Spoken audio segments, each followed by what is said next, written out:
ಯೋಗ್ಯವಾದ ಕಾಲದಲ್ಲಿ ಆಹಾರವನ್ನು ಸ್ವೀಕಾರ ಮಾಡೋದು, ಕರ್ತವ್ಯ ಕರ್ಮಗಳನ್ನು ಮುಗಿಸಿ, ದೇವರ ಪೂಜೆಯನ್ನು ಮುಗಿಸಿ. ಉದ್ಧವನ ಚರಿತ್ರೆಯನ್ನು ಹೇಳುವಾಗ ಶ್ರೀಮದ್ ಭಾಗವತ ಹೇಳುತ್ತದೆ, ಯಃ ಪಂಚಹಾಯನೋ ಮಾತ್ರ ಪ್ರಾತರಾಶಾಯ ಯಾಚಿತಃ ನೈಚ್ಛದ್ ತದ್ ರಚಯನ್ಯಸ್ಯ ಸಪರ್ಯಾಂ ಬಾಲಲೀಲಯ. 5 ವರ್ಷದ ಬಾಲಕನಾಗಿರುವಾಗ ಉದ್ಧವನಿಗೆ ತಾಯಿ ನಿನಗೆ ಆಹಾರವನ್ನು ಕೊಡಬೇಕು, ಉಪಹಾರವನ್ನು ಮಾಡು ಬಾ ಅಂತ ಕರೆದರೆ ಪ್ರಾತಃ ಕಾಲದಲ್ಲಿ ನಾನಿನ್ನೂ ಶ್ರೀಕೃಷ್ಣ ಪರಮಾತ್ಮನ ಪೂಜೆಯನ್ನು ಮಾಡಿಲ್ಲ, ಬರೋದಿಲ್ಲ ಅಂತ ಉದ್ಧವ ಹೇಳ್ತಾನೆ. ಇನ್ನೊಂದು ತರಹದ ಉಪವಾಸ. ಎಂಥ ಉಪವಾಸ, ಎಷ್ಟು ಉಪವಾಸಗಳು ಅಂತ ಭಯಪಡೋದು ಬೇಡ. ನಿತ್ಯವೂ 2 ಹೊತ್ತು ಊಟ ಮಾಡಿದರೂ ಉಪವಾಸ ಅಂತ. 2 ಹೊತ್ತು ಊಟ ಮಾಡಿದ ಮೇಲೆ ಇನ್ನೇನು ಉಪವಾಸ? 2 ಹೊತ್ತು ಊಟ ಮಾಡಿದರೂ ಮಧ್ಯದಲ್ಲಿ ಏನನ್ನೂ ಸ್ವೀಕಾರ ಮಾಡದೇ ಇದ್ದರೆ ನಿತ್ಯೋಪವಾಸ ಮಾಡಿದ ಫಲ ಇದೆ ಅಂತ ಮಹಾಭಾರತ ಹೇಳ್ತದೆ. ಮಧ್ಯಾಹ್ನ ಊಟ ಮತ್ತು ರಾತ್ರಿ ಊಟ ಮಾಡ್ತಾನೆ, ಆದರೆ ಅದು ಬಿಟ್ಟರೆ ಇನ್ನೇನು ತಗೊಳ್ಳೋದಿಲ್ಲ. ಅದು ಒಂದು ತರಹದ ಉಪವಾಸ. ಬೆಳಿಗ್ಗೆ ಆಹಾರ ತಗೊಳ್ತಾನೆ, ಆದರೆ ಪೂಜೆ ಆಗುವವರೆಗೆ ಏನು ಸ್ವೀಕಾರ ಮಾಡೋದಿಲ್ಲ, ಅದೊಂದು ತರಹದ ಉಪವಾಸ. ಅಂತೂ ಇದರೊಳಗೆ ಯಾವುದಾದ್ರೂ ಒಂದನ್ನು ಚಾಯ್ಸ್ ಮಾಡ್ಬೋದು ಅಂತ ಅನ್ಕೋಬೇಡಿ. ಯಾವುದನ್ನು ಯಾವಾಗ ಮಾಡಬೇಕೋ ಆಗಲೇ ಮಾಡಬೇಕು. ಏಕಾದಶಿನೂ ಅಷ್ಟೇ, ಪೂಜೆ ಆಗೋವರೆಗೆ ಏನು ತೊಗೊಳ್ಳೋದಿಲ್ಲ, 2 ಹೊತ್ತು ಏನು ತೊಗೊಂಡು ಮಧ್ಯದಲ್ಲಿ ತೊಗೊಳ್ಳೋದಿಲ್ಲ. ಏಕಾದಶಿಗೆ ಸಂಬಂಧಪಟ್ಟದ್ದಲ್ಲ ಅದು. ಏಕಾದಶಿ ಪೂರ್ಣ ಉಪವಾಸ.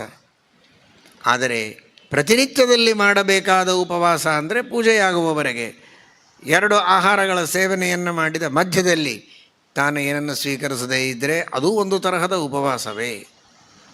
ಕೃಷ್ಣಾಷ್ಟಮಿ ಬರ್ತಾ ಇದೆ ಇದೇ ಮಾಸದಲ್ಲಿ. ಕೃಷ್ಣಾಷ್ಟಮಿ ದಿನ ಪೂರ್ಣವಾದಂತಹ ಉಪವಾಸ.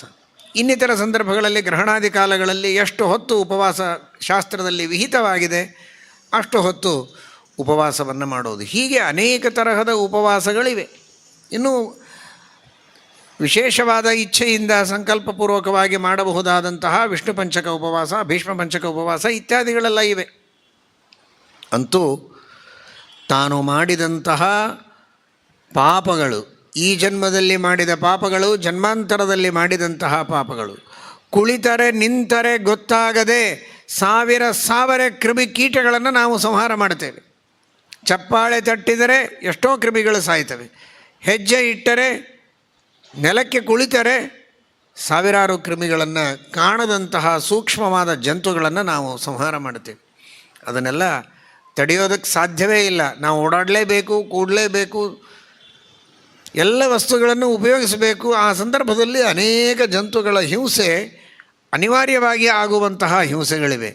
ಆ ಎಲ್ಲ ಪಾಪಗಳ ಪರಿಹಾರ ಇದಲ್ಲದೆ ಬುದ್ಧಿಪೂರ್ವಕವಾಗಿ ಮಾಡುವ ಪಾಪಗಳು ಬೇಕಾದಷ್ಟಿವೆ.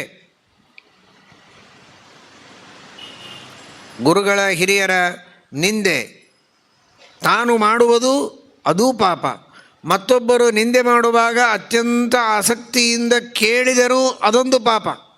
ಕೆಲವರು ತಾವು ನಿಂದೆ ಮಾಡೋದಿಲ್ಲ, ಇನ್ನೊಬ್ಬರು ಮಾಡುವ ನಿಂದೆಯನ್ನು ಅತ್ಯಂತ ಉತ್ಸಾಹದಿಂದ ಕೇಳ್ತಾರೆ, ಅವರಿಗೆ ಪ್ರೋತ್ಸಾಹ ಕೊಡ್ತಾರೆ. ಹೌದಾ ಹೌದಾ ಮತ್ತೇನು ಇನ್ನೇನು ಅಂತಾರೆ.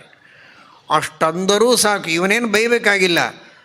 ಆ ರೀತಿಯ ನಿಂದೆಯನ್ನು ಕೇಳಿದರೂ ಪಾಪ ಇದೆ. ವಿಹಿತ ಕರ್ಮಗಳನ್ನು ಮಾಡದೇ ಇರೋದರಿಂದ ಪಾಪ. ಕೆಟ್ಟ ಕೆಲಸ ಏನು ಮಾಡಿಲ್ಲ, ಯಾಕೆ ದೇವರು ನಮಗೆ ಕಷ್ಟ ಕೊಡ್ತಾನೆ? ನಾನು ಏನೇನೇನೇನೇನೂ ಮಾಡಿಲ್ಲ, ಯಾಕೆ ದೇವರು ಕಷ್ಟ ಕೊಡ್ತಾನೆ ಅಂತ, ಅದೇ ದೊಡ್ಡ ಪಾಪ. ಏನೇನೇನೇನೇನೇನೂ ಮಾಡಿಲ್ಲಲ್ಲ, ಇದೇ ದೊಡ್ಡ ಪಾಪ. ಮಾಡಬೇಕಾದದ್ದನ್ನು ಯಾವುದೂ ಮಾಡಿಲ್ಲ. ಸ್ನಾನ ಇಲ್ಲ, ಸಂಧ್ಯಾವಂದನ ಇಲ್ಲ, ದಾನ ಇಲ್ಲ, ಧರ್ಮ ಇಲ್ಲ, ಯಾತ್ರೆ ಇಲ್ಲ, ಪರೋಪಕಾರ ಇಲ್ಲ, ಏನೂ ಮಾಡಿಲ್ಲ. ಯಾಕೆ ನನಗೆ ದೇವರ ಶಿಕ್ಷೆ ಕೊಟ್ಟ ಅಂದರೆ ಮಾಡಬೇಕಾದದ್ದನ್ನೂ ಮಾಡಿಲ್ಲ, ಏನೂ ಮಾಡಿಲ್ಲ ಅನ್ನೋದರೊಳಗೆ ಮಾಡಬೇಕಾದ ಕರ್ತವ್ಯಗಳನ್ನೂ ಬಿಟ್ಟಿದ್ದೀಯ. ಹಾಗಾದರೆ ವಿಹಿತ ಅಕರಣ, ಮಾಡಬೇಕಾದದ್ದನ್ನು ಮಾಡದೇ ಇದ್ದರೂ ದೊಡ್ಡ ಪಾಪ, ಮಾಡಬಾರದ್ದನ್ನು ಮಾಡಿದರೂ ದೊಡ್ಡ ಪಾಪ. ಅದೆಲ್ಲ ಪಾಪಗಳನ್ನು ಮನುಷ್ಯ ಮಾಡಿರ್ತಾನೆ. ಪಾಪಗಳು ಇಷ್ಟೆಲ್ಲ ಮಾಡ್ತಾ ಇದ್ದದ್ದು ಎಲ್ಲರಿಗೂ ಗೊತ್ತು. ಗೊತ್ತಿದ್ದು ಗೊತ್ತಾಗದೆ ಎಷ್ಟೋ ಪಾಪಗಳು ನನ್ನಿಂದ ನಡೆದಿರಬಹುದು ಅಲ್ಲ, ನಡೆದಿವೆ ಅಂತ ಪ್ರತಿಯೊಬ್ಬ ಜೀವನಿಗೆ ಗೊತ್ತಿವೆ. ಈ ಜನ್ಮದ್ದು ಅವನಿಗೆ ಪ್ರತ್ಯಕ್ಷ ಗೊತ್ತು, ಜನ್ಮಾಂತರದಲ್ಲಿ ಹೀಗೆ ಮಾಡಿರಬಹುದು ಅನ್ನುವ ಊಹೆ ಇದೆ, ಶಾಸ್ತ್ರವೂ ಹೇಳುತ್ತದೆ. ಹಾಗಿದ್ದಾಗ ಏನದಕ್ಕೆ ಪ್ರತೀಕಾರ? ಕೇವಲ ಪಾಪಗಳನ್ನು ಮಾಡ್ತಾ ಹೊರಟಿದ್ದಾರೆ, ಪಾಪಗಳಿಗೆ ಪ್ರತೀಕಾರ ಏನು? ಆ ತರಹದ ಪಾಪಗಳಿಗಿರುವ ಪ್ರತೀಕಾರವೇ ಉಪವಾಸ. ಎಲ್ಲ ಸಜ್ಜನರು ಪ್ರಾಯ ಇಲ್ಲಿ ಬಂದವರು ಉಪವಾಸವನ್ನು ಮಾಡುವವರೇ ಇದ್ದೀರಿ. ಯಾರಾದರೂ ಮಾಡದೇ ಇದ್ದವರಿದ್ದರೆ ಏಕಾದಶಿಯ ಉಪವಾಸವನ್ನು ತಪ್ಪದೇ ಮಾಡುತ್ತೇವೆ ಎನ್ನುವಂತಹ ಸಂಕಲ್ಪವನ್ನು ಮಾಡಿ. ಹೆಚ್ಚಿನ ಉಪವಾಸಗಳನ್ನು ಮಾಡುವ ಶಕ್ತಿ ಸಾಮರ್ಥ್ಯಗಳು ಇದ್ದವರು ಮಾಡ್ತಾರೆ, ಇಲ್ಲದೇ ಇದ್ದವರು ಇಲ್ಲ. ಆದರೆ ಏಕಾದಶಿಯ ಉಪವಾಸವನ್ನು ಮಾತ್ರ ಅವಶ್ಯವಾಗಿ ಮಾಡುತ್ತೇವೆ ಎನ್ನುವ ದೃಢವಾದ ಸಂಕಲ್ಪವನ್ನು ಮಾಡಿ. ಅಷ್ಟು ದೊಡ್ಡ ಸಂಕಲ್ಪವನ್ನು ಹೇಗೆ ಮಾಡೋದು ಅಂತ ಕೆಲವರಿಗೆ ಭಯ ಆಗ್ಬೋದು. ಆದರೆ ನಿಮ್ಮ ಸುತ್ತಮುತ್ತಲೂ ಮಾಡುವವರು ಬೇಕಾದಷ್ಟಿದ್ದಾರೆ. ಚಿಕ್ಕ ಚಿಕ್ಕ ಮಕ್ಕಳು ಮಾಡುತ್ತಾರೆ.